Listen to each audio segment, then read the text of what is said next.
Today we're going to start by talking about simplifying the process of using spotting. We already did some spotting, and I think where we last left off with you guys is you guys were taking notes on where your spots were supposed to actually fall. So you're doing your spotting notes, marking out time for your sound effects. What I want to talk about today to start with is I want to talk about creating sync points.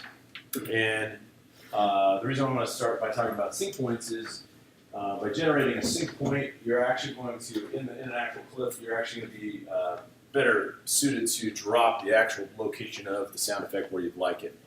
So first thing we're going to do is in your notes, you can just break out your notes, you can just write down creating sync point.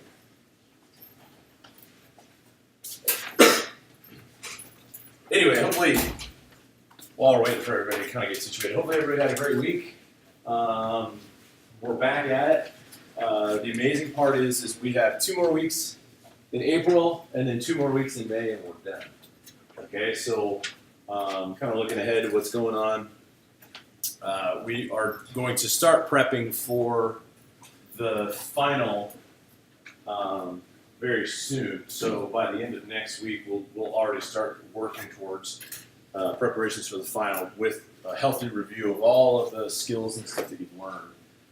In addition to that, you'll have one last project. So after we get through the sound effects, spotting, and setting up, we'll have one last project and we'll be done. So today, before we leave, what I do want to do today before we leave is I want to collect the updated versions of any projects that we've done since the last time you submitted them. So any of your day-to-day tasks I'll have you submit today, like we've done in the past in the MTL server. So we'll probably stop about halfway in between and I'll mention it to you so we can get it done. But right now we're going to go ahead and start talking about sync points, okay? So in your notes, you're just writing sync point. Creating sync points is essentially, the way that it's designed is, remember when we did this and we were moving our spots? When we were in spot mode and we would bring in a clip from somewhere, like let's say I bring in this digging clip and I let it go, the spot dialog here says, where do we want to put it? Well, one of the issues that we faced last week was if we had just told it that we want the start of it to fall where your spotting note information designated, kind of created a bit of an issue. One of those issues was, let's just say I do drop it here. One of the issues that we found were that the sound effect might not exactly be cut up or designed to locate that or fall where the sound effect has its biggest strength in the ADSR. And notice in this instance, I told it to set up the start of the clip at that marker, but look how much dead space is here. And if I highlight it for you, I can go up to the top and see. We have, well, from what I see here, we've got about a millisecond of dead space off on the left. Well, the problem with it is if we wrote in our spotting notes that we needed it to fall at the 8.2 second mark, and we move the start of the clip there, then it actually ends up being late, right? Because this is where the sound effect takes place. Does that make sense? So what we're going to do is I'm going to show you today how to create sync points in the clip. And the cool part about creating a sync point in the clip is if you use the clip over and over and over again, it'll save the same sync point, and you'll designate that that's the sync point that you want activated. This is really good. Well, the cool part is you guys are doing this kind of clip. I've done for surround sound classes. We've done scenes where literally it's machine gun fire. Okay, so when it's a repetitive motion and you have nothing but gunfire, doing the sync points is a very, very tedious thing. And having to match them up. But the cool part is, again, is if we use the same clip over and over again, it's going to share the same sync point location within the clip, and then we can just align it to our spot. So cool part about this is creating it is actually quite simple. So in your notes, really step 1, choose the selector tool. Okay, so choose the selector tool, step 1. Bless you. So I'm just going to I'll show it to you here while we're doing this. I'm going to choose the selector tool. Step 2, make sure you're in slip mode. Okay, this way we are not forced to be on the grid. We can kind of do what we want. We can go where we want, how we want to do it.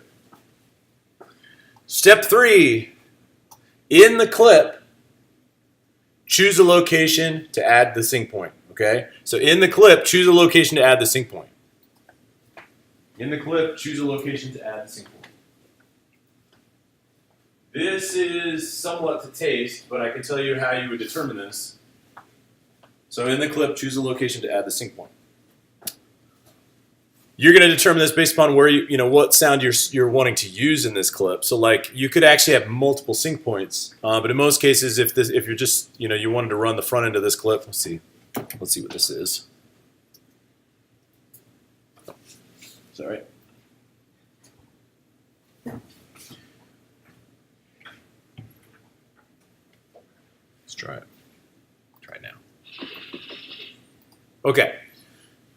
In most cases, this choice is typically the beginning of what's taking place. But in some instances, like these, when we were doing these little stomps, when the little guy was stomping, essentially what we originally did here is we marked them off where the strength came into play. So like if I zoom in and I go over and I look at the ones that we had done last week, the sync point really should have fallen here where you see the strength of the wave, right? Because it takes a little while to wind up.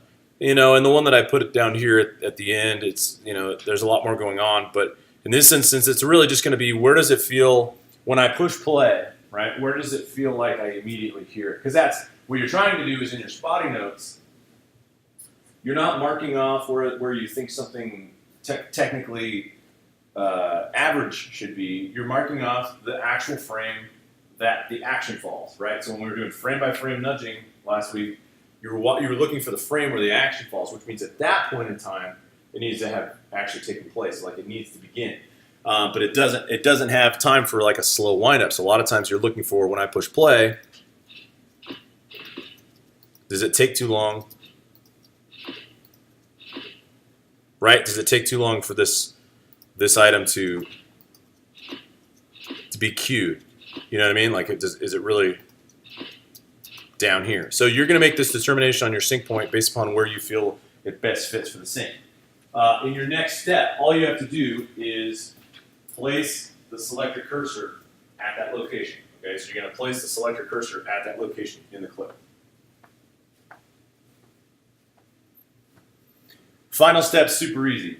Okay, so the final step for this is actually really, really easy. Your final step here is then, after you've selected that point, you're going to go to Clip, Identify Sync Point. So go to Clip, Identify Sync Point. And the hotkey, you can see it up on screen. The hotkey for this is Command, comma. So identify sync point. You're going to use it as command, comma, if you're going to be batching these and working on these all day. You know what I mean? Like if you're going to identify sync points all day, this is what you're going to work with. Now, if we were working in a real production, this is typically what would happen. Identifying sync points would be the task of typically an assistant engineer. All right, so someone who's kind of newer to the field. And what would happen is you'd have the sound effects or the sound designers creating the sounds, and then they take those sounds and they ship, they package them, they ship them off to someone who is going to do all the metadata for them. While they're doing the metadata, they're going to create and identify the sync points. But it's a very tedious job. It's very like a factory line worker kind of style job in a big motion picture setting. So the guys that are dropping the sound effects and cueing them to the spotting notes typically are the next level above that. Okay? And then the further level above that are the engineers that actually come in and fine-tune all this. So, because even dropping this in the spotting is a tedious task. But having to do both, which you guys are going to end up doing today, normally happens on lower budget films, right? Because on lower budget films, that same individual who's creating sync points is also creating a sound design, who's also mixing the audio, who's also dropping in the spots. So that's how we're going to do this today. So after you identify sync point, you'll see what happens. It just drops a little anchor like this. And what takes place here is this anchor point now calls to the spot information. So the first thing I'm going to have you do, just to kind of make this easy, and the cool part about this is, let me see, which in this, digging. Actually, let me show you this real quick too. With the digging clip, if I remove it and I bring it back, notice the sync point's still here. See it? So what we're going to do first thing this morning, just to make this project easier to drop in your spots, is we're going to go ahead and bring everybody in. And you guys, how far did you get? A couple of you guys got a couple clips in for the steps so far? A couple clips for the steps, maybe? Did anybody not get anything brought in yet? I know, yeah, you're new to it, and then a couple of you guys. So a lot of you were still working on spotting notes, right? How many of you finished your 1 minute time frame of spotting notes? You had a 1 minute time frame of spotting notes. Okay, so we may need to pick up there a little bit too. What I would like to do immediately is let's go ahead and do these. This will be real simple. So all you're going to have to do to create these, if you haven't synced anything, then you don't have to create a new track. If you have synced stuff, like I had these two synced, so what I'm going to do is I'm going to go ahead and start from the top of the list, Avalanche long, because I had you guys bring all this stuff in. Hopefully you imported all the sound effects at once. And all I'm going to do is I'm going to bring in everybody. Now it's not going to bother me that all these tracks are on the same clip at the moment, because it's just going to be the easy way to do it. If you try to grab them all at once, it's going to make individual tracks for them, which is going to be a little more painful to get rid of when you're done. So what I want you to do is you're going to bring everybody in. You're just going to grab and drag. You can use your grabber tool. And then after all of these clips are in, all you have to do is go through and identify the sync point. And you only need one for now. You're only going to build one sync point, and you'll just make it at the beginning of where you think that works. So like if I go to the beginning over here with this Avalanche, basically all I'm going to do is kind of try to figure out where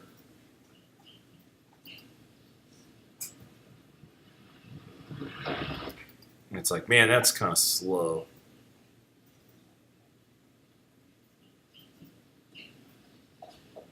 You know, I mean, in reality, I might just pull my sync point for my Avalanche. I'm sorry, I could just use command and comma. I'm going to put it here.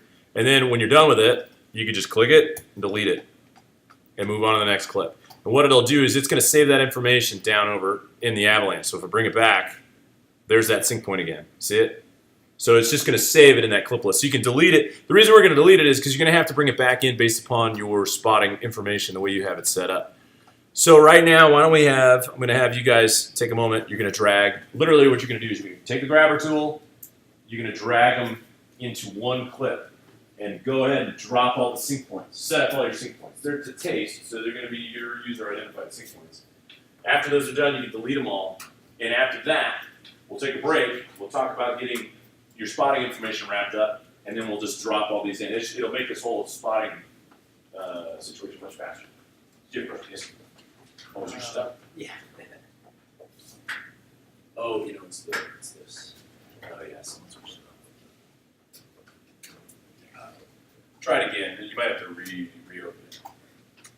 Oh, yeah, so you started. So, Miles, this isn't a pre-built session, so you have to import. All of the assets. So what you're going to do is you're just going to go to File, and you're going to begin by importing video. And that video clip should be in that folder. Yeah, there it is. There you go. Bring that in, and then it'll ask you about the audio, and you'll just say, yeah, go for it. Yeah, hit open. Sorry. It is. Well, what you're going to do is you're going to mute.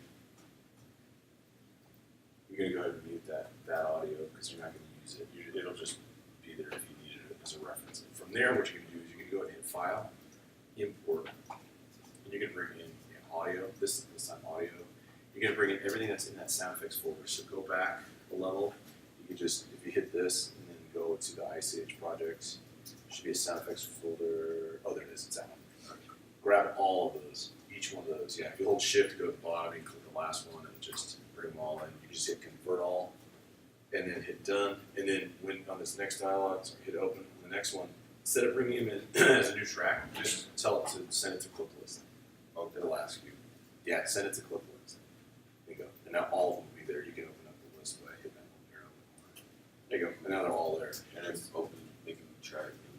Yeah, exactly. And if you click out of this, click down here. like in that white space. Okay, if you start by pulling the first clip, yeah, there you go. If you start by grabbing and dragging the first clip, it'll create a track for you if you bring it out in the gray. And so like once it does that, there you go. And then once you do that, you can just start bringing the rest in after it. All right. And just on that same lane. I don't think we had those. Yeah, those are all stereo files. I don't think we had anything other than stereo files in there somewhere. Yeah, so for now you can just do this, and then I'll circle back when we get to the next phase, and I'll talk to you about part everything else. Everybody's up and running, right? Everybody's so far operating smoothly. Oh, except you. Still the same thing, or is it? Oh, almost there.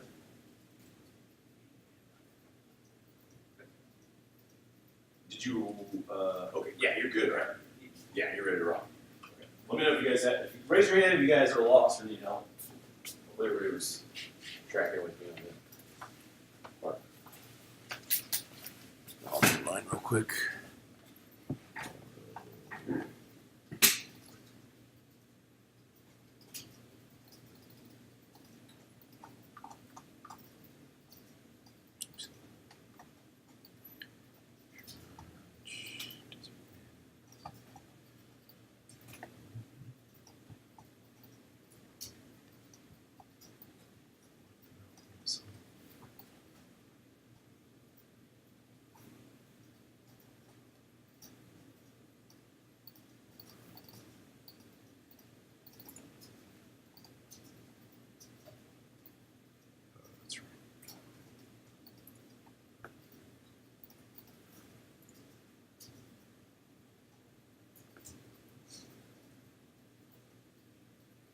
It looks like when you get to Footsteps Bear Walk, that's a stereo file right there, and it's indicated by the drop down. That's this little arrow.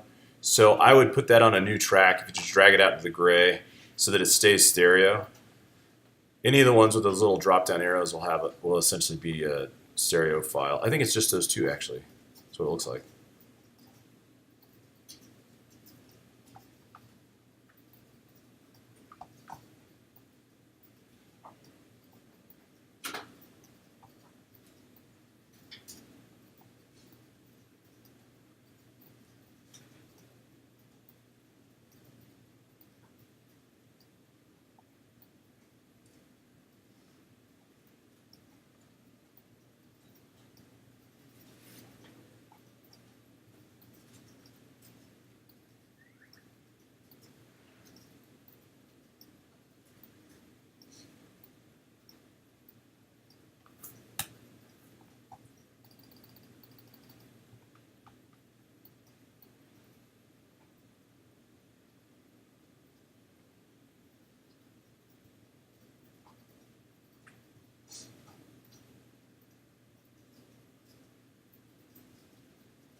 Oh, sorry. Last week we used tab to transient. Don't forget you can use tab to transient to make this faster. So it's just this little icon right here. And if you hit tab, like watch if I'll do this one. I'm just gonna hit tab. You know, it's gonna pick up that first transient. If I just say, all right, that works for me if I like it. Yeah, it's a little off. I think I want this one right here. There we go. Now, if I like it, just click, double click the clip, hit delete, hit tab one more time. It'll shuffle me to the next clip. Does that make sense? It's like if you hit tab again after you got rid of your clip, it'll shuffle you to the next clip so you gotta scroll through the clip. Then you can tab again, try to find the front end. Let's see. Yeah, so I'm like, yes, this is where it's at. Double click it, get rid of it, hit tab, tab it again, try to find the sweet spot. Be right here, you know, double click it, hit delete, tab again, right? Does that make sense? As long as tab to transient's on, it's this one right here. Yes, Miles. Yeah, clips off the top. Say it again? I got all the clips on the timeline. You're just going to do create the sync points the way we were doing. You wrote the steps for that part, right? Yeah. So what you might want to do is if you use the tab transient function, go to the beginning, click in this first one with your, make sure you go to slip. So you're in slip. Yeah, start over here in the beginning somewhere. It's like, off to the end. And then you can, you kind of want to pick where you start to hear this. So put your headphones on and try to pick where you start to hear this. Okay. And then you can, go to clip and hit identify sync point, or you can use the hotkey. Did you write the hotkey down? Yeah, command, comma makes it kind of fast since you're doing these in a batch. Just command, comma when you start to hear it. Okay. And then after you like it, that sync point's in, it's got the little green arrow. Double click it, hit delete, and one on the next one. You can hit tab to shuffle you down. Oh, so I'll make it then delete it? Yeah, because it saves it in the clip list. Oh, so all we're going to do is create the sync point. You're going to throw it back to the clip list, and then from last week, everybody wrote spotting notes, so you'll have to do that after this point. Okay. And then you'll identify where those effects have to fall in the timeline, and you can just it's real fast in the spot. But I'll show it to you once we get through this part. But if you just kind of shuffle through that. All right. Everybody doing okay? So far, so good.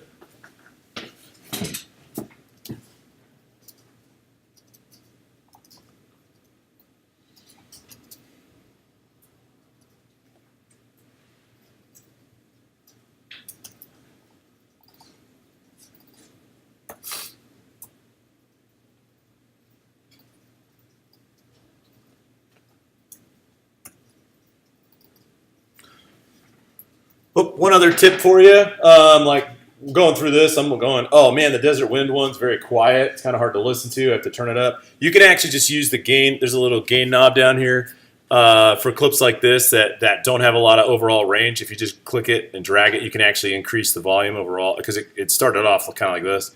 And I think the whole clip doesn't really get any louder. So it might be easier for you to just do a quick gain adjustment. If you don't have that on your screen, if you go to View, Clip, and clip gain info. It should already be there by default because that's how I had it when I set up the session. But if you don't see it, it's clip or view, clip gain info. And then you just drop your sync point, move on. Just don't forget to delete them as you go.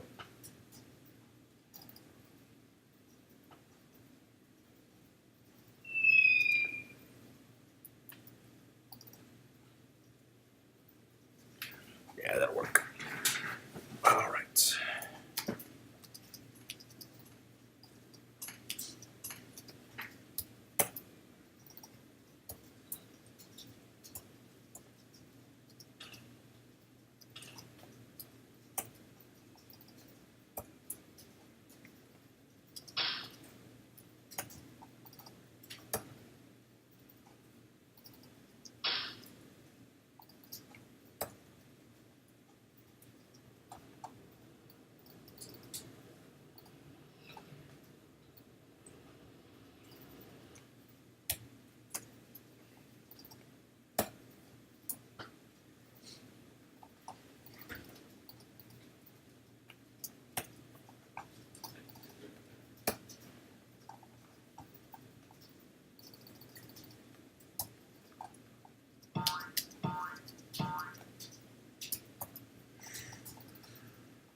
We'll see.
Yeah. Oh, what's that? Starting with surprise. Oh yes. Okay. So. Oh, that's good. Oh, that's alright. There. Cool. Good.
Grady, you already done?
How are we doing? Good? Getting close?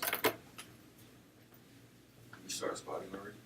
Yeah, well, you are you spotting right now? Or you, what kind I'm of? just reading the notes. Kind of Oh, you just got to get the notes. Oh, I'm yeah. trying to understand what the spotting note is. Green audio. Or No, what you basically what you're going to do is you're going to play through the clip.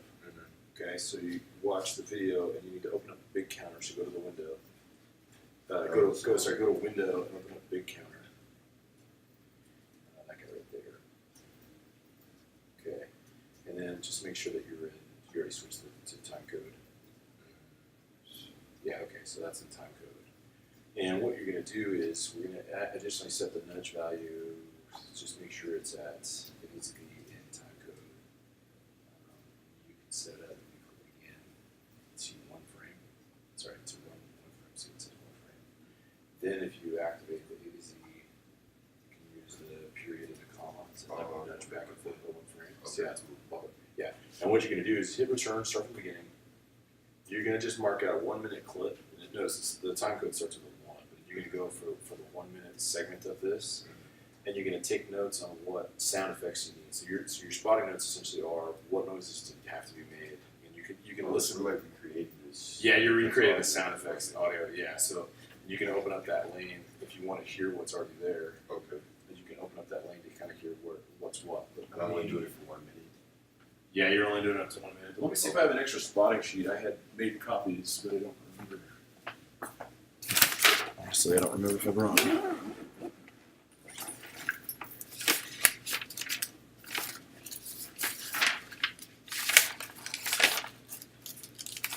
Oh, here we go. Yeah, so this is all you have to do is just this time code, write the time, and then this note, just write what sound effect type is needed. Yep. All right, once you guys are done, here's what we need to do, and I just want to talk very briefly about what the next step is here with this. Basically, what we're going to do is we're going to set this up ideally we have to set it up in an organized manner. Now, technically, you could take each sound effect, drop it in and create its own track. But in this one system, we have maybe 30 or so or 20 something sound effects, right? But we're only making it a minute down the lane. We make a track for every sound effect that exists in a 2-hour movie. That it becomes a very cumbersome process. It's a lot of tracks to manage. So what we do instead is we set them up ideally with with the idea in mind that we're going to create or export stems at the end in groups and be able to work with these in groups.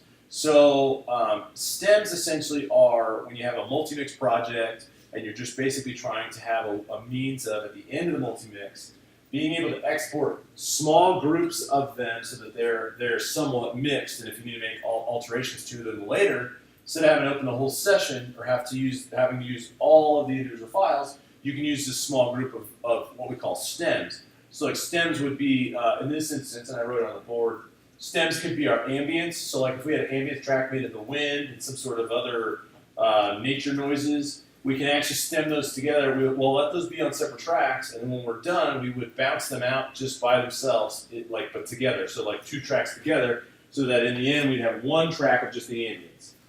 And then, and the character here is named Scrat. So Scrat has 2 different sets of sounds. Scrat has sound effect sounds, like the things he engages with. So, him running around trying to get that acorn in the ground. Those sound effects will be associated with him. So those will still be Scrat sounds. But then there's actually his voice, right? The voice that they gave him. In this instance, it's just kind of like this weird whiny thing. And then once he falls off the cliff or whatever he's going to need, that'll then be a scream, right? So what we're going to want to do is we're going to want to create these stem group lanes so that we have his sound effects on a track, like all of his interactive sound effects, like what he interacts with, his footsteps, all that. And then we have the Scrat voice, which is essentially all of the noises that he makes. Does that make sense? The cool part about this is voices, we can stack additional design because of limiting effects. We're just going to make these single entities. But voices are all monophonic, which means they don't technically make more than 1 sound at a time. So we don't have to worry about layering a bunch of Scrat voice stuff. We're just going to use some very simplistic voice setups. And then in the sound effects, again, like he's running around stomping, not really stomping, but he's hopping, and he's going to try to dig that thing in. So we're going to batch those in a group. Obviously, the Avalanche can stay in a group, and the falling noises that you're going to see after that will stay in a group. Any additional items you can essentially kind of manage grouping out.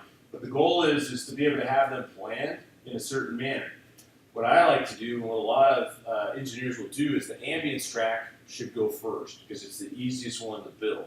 Okay, so you guys went and you did your spotting notes.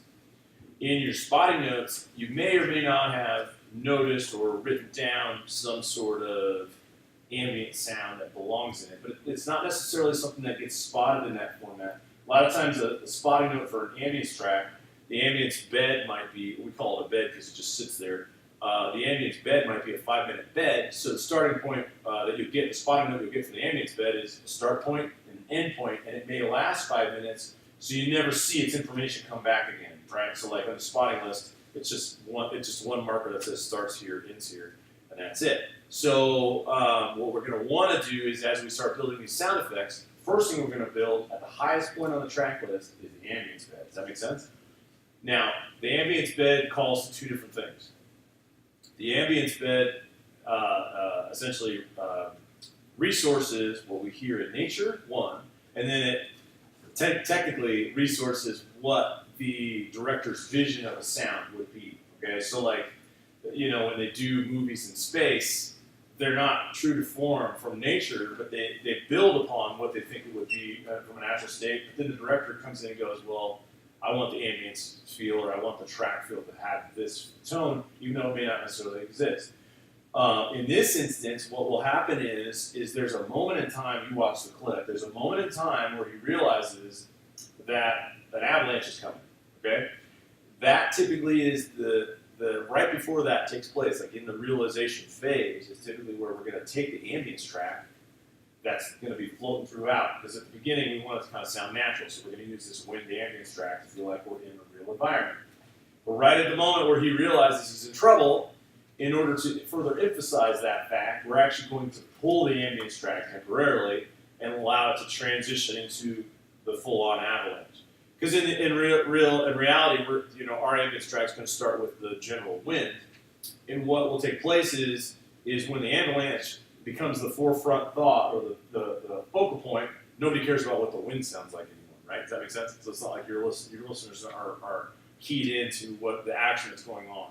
So we'll dip it out at that moment that he realizes to further emphasize the impact of what is about to take place, because you probably noticed the avalanche took forever to get going. So, and we're going to want to cue that up so that sync point's a little closer to more activity, so it sounds like it cues off correctly. We begin by building the ambience track, and then you're going to drop in the other tracks that fall under. So here's the interesting part. Instead of dragging your clips when we're ready to do the spots, instead of just dragging your clips into the field, just letting them go, right? What we're going to do instead is we're going to actually pre-plan the name of the track before we bring these in. We only have one thing that is a stereo track, or it's one range of things. It's those footsteps. The footsteps are in stereo. Everything else is in mono. So go ahead and, for now, actually you don't even have to delete it. You guys should, right now you should have a mono empty track and a stereo empty track that you delete all your clips out of after you're doing, right? Let's make your first mono track. We'll go ahead and make your first mono track the ambience. And actually you can, I don't think we had much else other than, desert wind, bush rustle. Actually, you know what you could do is we'll make your first mono track. You can actually just call this, or nah, we'd have to pull it back. Let's just make it desert wind. Okay. For that first mono track. But what I want you to do with this is notice this is in mono, and the desert wind that we found was in mono. Okay. So, well, the good part about this, or the cool part about this, is if we want to make a stereo field for our ambience, we actually have two separate mono tracks. So what we can do is we can actually create one more mono track of the desert wind. So go ahead and duplicate that track with the empty. All you have to do is go to track, duplicate. And when it asks you, what are you going to rename it, go ahead and call this desert wind right. And we'll go ahead and make the previous one desert wind left. So we can go, essentially we're going to force a stereo out of a mono. Does that make sense? It's kind of just an easy way to get the bed set up. After this, what I want you to do to make this super easy is go to the mix window, make your left hard left on the panner, and make your right hard right on the panner. Okay, so did you already duplicate the track? Oh yeah, this one should be left, and then duplicate it. After you duplicate it, make this one the next one, right? So like, double click again. Yeah, and then just make that one left. There you go. Okay, and then you can go to track, duplicate. Yep, and then when it asks you, just hit OK. When it asks you what the name of it is, make that one right. Oh, actually, okay. So we'll look at real quick. Let's make the last ending tag just say desert wind right. Again, go to your mix window. You're going to make the left one a hard band left, and the right one a hard band right. Does that make sense? So like when you look at it in the mix, you get a hard left and a hard right. For those two tracks, those two mono tracks. I'll show you on screen real quick. Okay, so we didn't catch all that. I'm going to go ahead and create, who was this one? Oh yeah, this is it.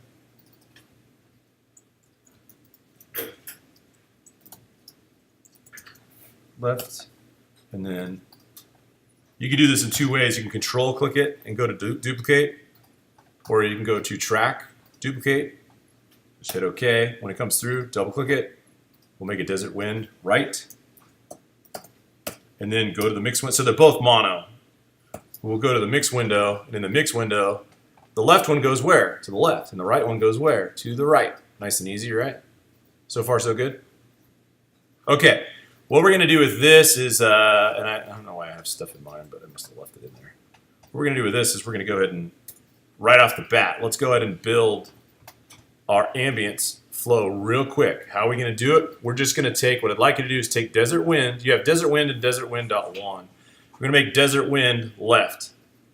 And what I would do is, see how long it is? Let's go ahead and use this whole clip. The only thing we may have to do, depending on how it works, is if there's dead space on the front end, let's get rid of it. But what we're going to do is once you drop it in, if you hit shuffle, you highlight the dead space, you hit delete, it shuffles it to the left. Hopefully you remember that. I'm just going to put a quick fade on the front end, and then I'm going to go get desert wind 1 and drop it onto the right. And what I'm going to do is hopefully this worked out. what I'm going to do is I'm going to leave. So notice what I did is I cropped off the front end of this one. And I'm going to leave this one with the gap. What this should do is it should force a stereo feel out of a mono file. Oops, sorry, let me get rid of this.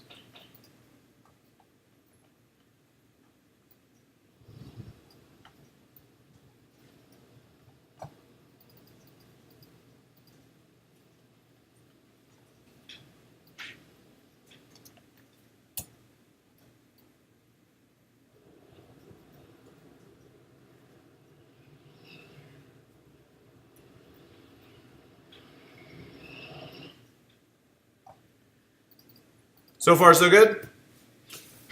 Everybody there so far? Nice and easy? Okay. Now, what I want to do is I want to do the same thing. I want to do one more ambient track here. It's the heavy wind, but we're going to bring this in as a mono file, a singular mono file. So right underneath the desert wind left, desert wind right, let's go ahead and bring this in. All you have to do is go create a brand new track, and you're just going to call this heavy wind. Let's go ahead and bring it in.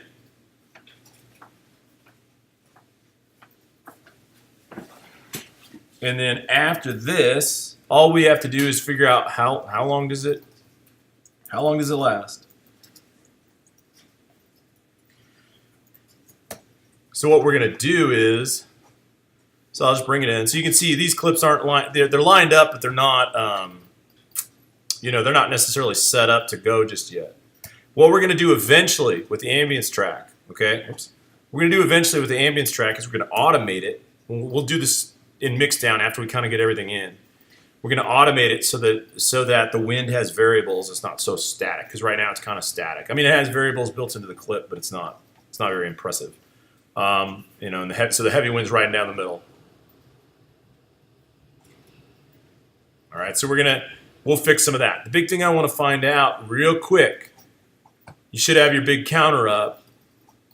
Let's kind of toggle through. All you have to do is have your video clip up now that big wind section's in. We just need to find that point where he goes, oh crap, something just happened when he's jumping on the acorn, okay? So like he's jumping on the acorn, and then all of a sudden he's like, oh no, right? You see his eyes bulge out. So all you have to do is push play, and you can essentially, once you get close, watch your time code. Oh, okay. And then use your nudge. Remember, period and comma. So let's go find it. We can find it frame by frame. Right at this moment where his eyes go, oh no. And you'll see what mine says. So hey, he's still happy jumping. And here goes, right here. Oh.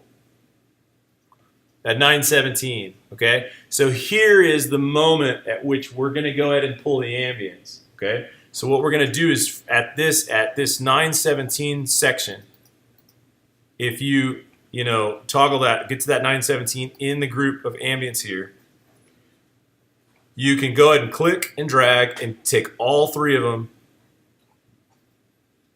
and hit delete all the way to the end. Hit delete essentially. So you're gonna take all three of them, go to the end, hit delete. So that essentially what it looks like is from the beginning they're doing their thing, and then right here at this moment. Sorry.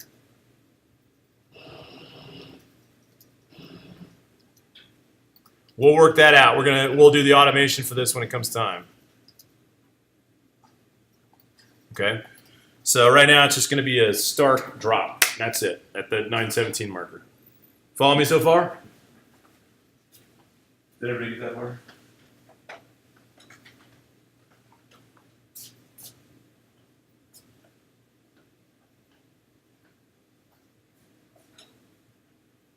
You're good, right? Good. Did you find it?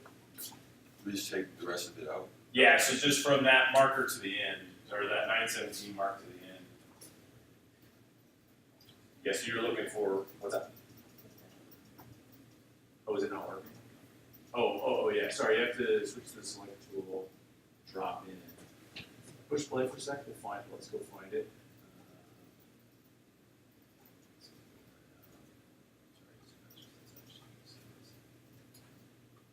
Oh, there it is, so it's like right here, so now you can use your comma, your period and comma.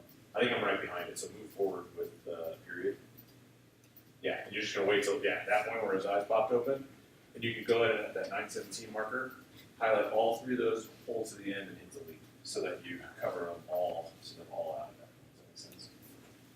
Yeah, and if you should be able to pull it all the way. Yeah, there you go. Pull it all the way to the end, and then you can hit shift. I think you just hit shift when you're done. So like pull it all the way to the end real quick, and then you can pull it up. Yeah, like that. There you go. Now, before you hit delete, hold shift,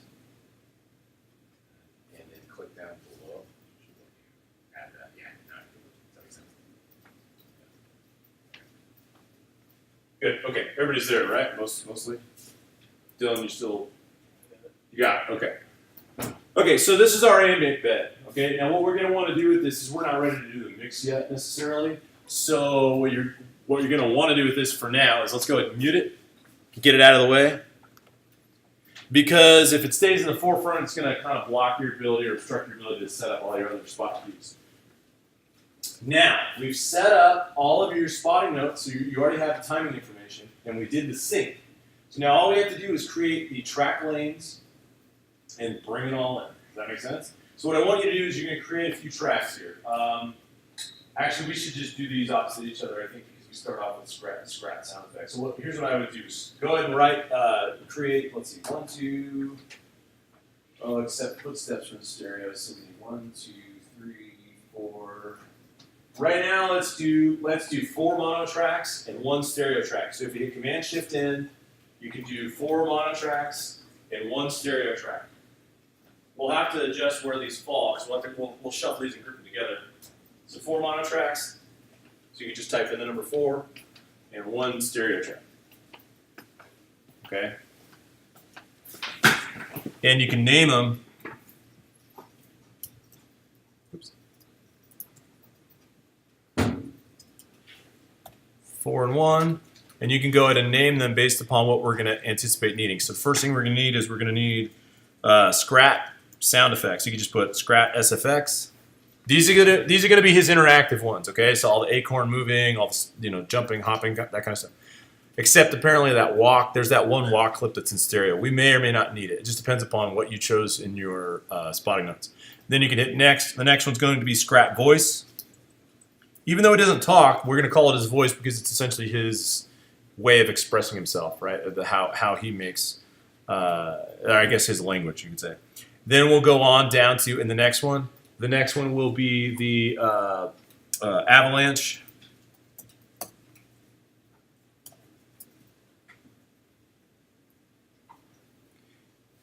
And it stinks that the original Avalanche clip is in mono. We may end up having to break it out and build a stereo. It might be more impressive, but we'll do that later. And then the last one will be Falling. And then we have the stereo clip. So last mono will be Falling. The stereo clip was, it was those footsteps. It just depends on whether or not we use them. So in the final stereo clip, you could just call it footsteps, but we may not use it. We may end up just doing, I don't know if you guys remember on Wednesday, a long time ago on Wednesday, instead of choosing footsteps, I used that body slam sound. You guys remember that? And I filtered it out, and I used that as his jump. It kind of just depends on what you want to do with that. What we're going to do in this phase of the project is today we're going to get you putting them in. So hopefully by the end of the day, all you do is drop them in and get them done, at least put in. Okay? But after this, we're going to do, on Wednesday, we're going to finalize the sync. And we're going to work on the audio suite effects of each sound. Hopefully, we'll be able to get into looking at possibly doing the mix down. It's not going to be super complex because we only have a few sounds. It's not like we have a huge palette of sounds to work with. So what I want you to do now is I want you to move into these particular locations, the things that fall in your spotting list. So let's say on your spotting list, your first cue is his hop or whatever. That's going to go to Scrat sound effects, okay? So anything is, unless you're going to use the stereo footsteps. That's the only reason this exists down here is because that one stereo cue, the footsteps group. So his hops will go to Scrat sound effects. If the sound of the acorn moving into the ice will end up going into the scratch sound effect. So that makes sense. So you're going to drag and drop them based upon what you had written on your spotting cues. You already have that information, so all you have to do is go grab a clip that sounds like close to what you want, drag it and drop it. But what you have to do, remember, is you're going to go to spot mode. You're going to grab it with the grabber tool, right? So let's say I wanted to use boom as his. Well, let's see. You can preview this by holding option as well. Oh, that's boom. I'll wait for that. Let's see. Digging.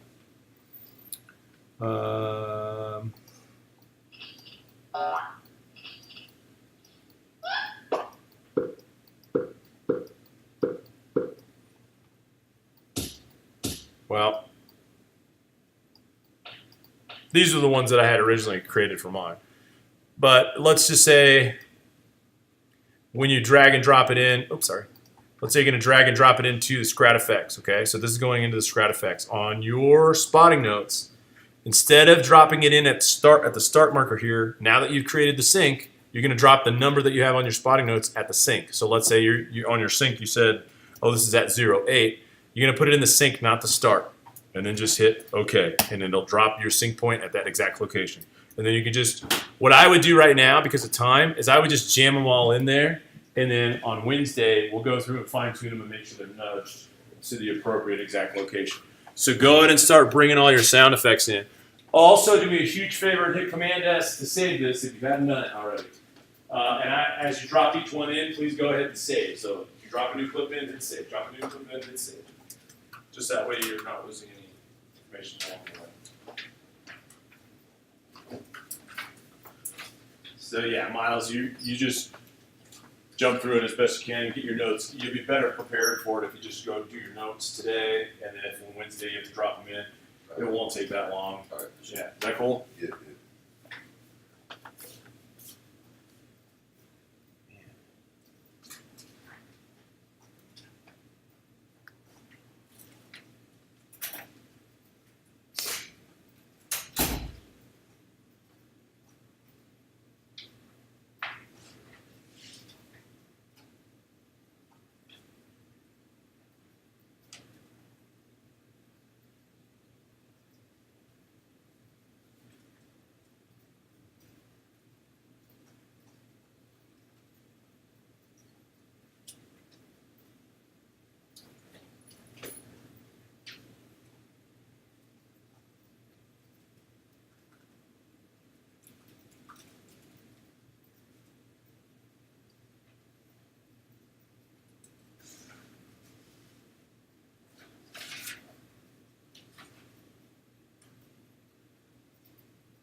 Did you play back into the weird? Yeah. So is it Every time we try and drag something, it's play back, could stop or something like weird? You see it again, just wave it, you know, you at least see it. that. Okay. Might just be a interface, it might be the interface, it's just things. Which is on that side. The other thing is the, depends on what the RAM is, I don't know what the RAM is, some of these live computers might be having trouble with the buffer size. Kind of low. Yeah. And that's unusual for that to take that long, so just enabling the video engine. Is that activating the video engine? Is that what it's doing? Yeah. Yeah, it usually takes like a second, if that. Just make sure when it gets done, just save it, just in case Okay. it crashes or something.